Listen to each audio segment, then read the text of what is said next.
Ek het gesê ons vier Menseregte Dag vandag because many years ago, in the early 1960s, 69 people were killed at Sharpeville because they refused to carry a pass. Today we all have the same ID book or ID card, but no one has to carry a pass. And that was a triumph for human rights. But what happened? 30 years after we won our full democracy, people sit here without the most basic human right, which is clean drinking water. When the DA was in power in Johannesburg for a very short while, we were fixing 150 kilometers of water pipes a year. We are here today because it is Human Rights Day and because the human rights of the residents here are being violated by the fact that they don't have a primary human right, which is access to clean drinking water.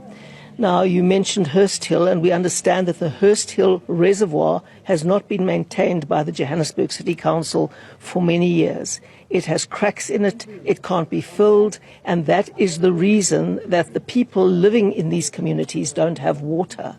Now, this is a violation of their rights, and in fact, if the city of Johannesburg, instead of running all kinds of corrupt and lavish schemes, had just invested in basic maintenance, this would not have happened.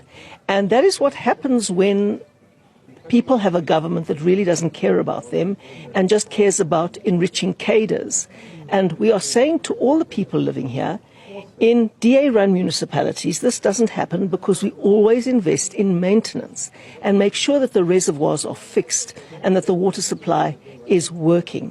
Here we have a situation where Johannesburg has had record rainfall, but people don't have water because the rainwater is not captured by the city council in the reservoirs, and then it doesn't get to the people in a clean and drinkable way.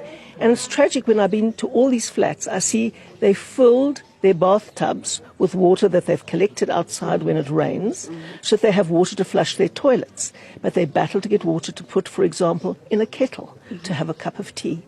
No one in 2025 should be living like this, especially in the economic hub of South Africa, which is Johannesburg.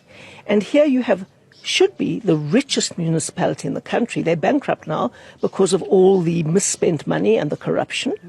And instead of having huge resources to invest in maintenance and infrastructure, you have this situation with fundamental violation of human rights 30 years into our democracy. The ANC and PA and EFF alliance that governs Johannesburg and is responsible for the water doesn't put the money to fix the reservoirs.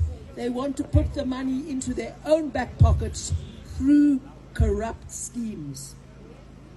If you want to solve this terrible problem, you need to put the DA back into government in Johannesburg, because then we can invest in infrastructure, in maintenance, and fix your city.